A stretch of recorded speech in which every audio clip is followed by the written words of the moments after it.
My fiancée kept meeting her toxic friend behind my back, even though I've warned her about this person multiple times. What should I do now? I never thought I'd be here, typing this out for strangers on the internet, but I don't know what else to do. I'm 29, and my fiancée, Sarah, is 27. We've been together for 5 years and engaged for the last year. For the most part, our relationship has been great. We communicate well, share similar values, and genuinely enjoy spending time together. At least, that's what I thought. Sarah has this friend, Amanda, who has always been a problem. Amanda is toxic. She's manipulative, gossipy, and constantly stirs up drama. Over the years, I've watched her ruin relationships, trash talk people behind their backs, and drag Sarah into situations that were clearly bad for her. Sarah always defends Amanda, saying things like she's misunderstood or she's going through a rough time. I tried to be understanding at first, but it became clear that Amanda's influence on Sarah was unhealthy. Last year, after one particularly nasty incident where Amanda almost got Sarah fired by spreading lies at her workplace, Sarah promised me she would cut Amanda out of her life. She said she realized Amanda was toxic and agreed it was time to move on. For a while, things seemed better. Sarah stopped talking about Amanda, and I thought we'd finally put that chapter behind us. But recently, I noticed little things that didn't add up.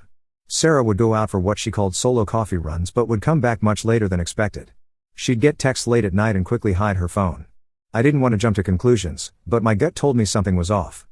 Last week, I decided to ask her about it. I kept it casual and said something like, "Hey, have you heard from Amanda lately?" She froze for a second before saying no, not really. That reaction only made my suspicions worse. Then, 2 days ago, I saw a message pop up on her phone while she was in the shower. It was from Amanda. The message was something like, "Great seeing you yesterday, let me know when you're free again." My heart sank. She had been meeting Amanda behind my back, even after promising to cut her off. When I confronted her about it, she got defensive. She admitted they had been meeting up but insisted it wasn't a big deal. She said Amanda had changed and that she didn't tell me because she knew I wouldn't understand. I told her I felt betrayed, not because of Amanda specifically, but because she lied to me. We argued for hours, and she ended up storming out to stay at her sister's place. Now I'm sitting here, trying to figure out where to go from here. I love Sarah, but this feels like a massive breach of trust. Am I overreacting? Or is this as big of a deal as it feels? Update. A week later, thanks to everyone who commented on my original post. I read through every response, even the tough ones, and they gave me a lot to think about. After Sarah returned from her sister's place, we sat down and had a long conversation. I told her how much this hurt me and how it's not just about Amanda but about trust. She apologized and said she hadn't realized how much she was hurting me by keeping this from me. She explained that Amanda had reached out a few months ago, saying she was in therapy and trying to make amends. Sarah said she wanted to believe Amanda had changed and gave her a second chance. I told Sarah that while I understand her wanting to give someone another chance, she should have talked to me about it first. She admitted I was right and promised to prioritize our relationship moving forward.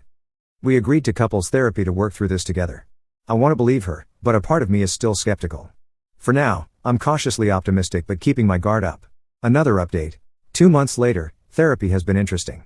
It's helped us communicate better, but it's also brought up some tough truths. One of the big revelations was that Sarah has a pattern of people-pleasing, even to her own detriment. She said she felt guilty cutting Amanda off because she didn't want to be seen as the bad guy. I told her that while I appreciate her honesty, her need to please Amanda came at the expense of our relationship. Our therapist helped us work through this, but it's still a process. Meanwhile, I've been keeping an eye on the Amanda situation. Sarah claims she hasn't met with Amanda since our big fight, and I want to believe her. But trust is hard to rebuild once it's broken. I've noticed she's been more open about her plans and texts, which is a good sign, but I can't shake the feeling that there's more to this. On a side note, Amanda sent me a Facebook message last week. She said she wanted to clear the air and explain her side of things. I haven't responded yet.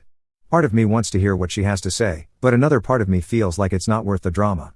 Final update. 6 months later, a lot has happened since my last update. First, I decided to respond to Amanda's message.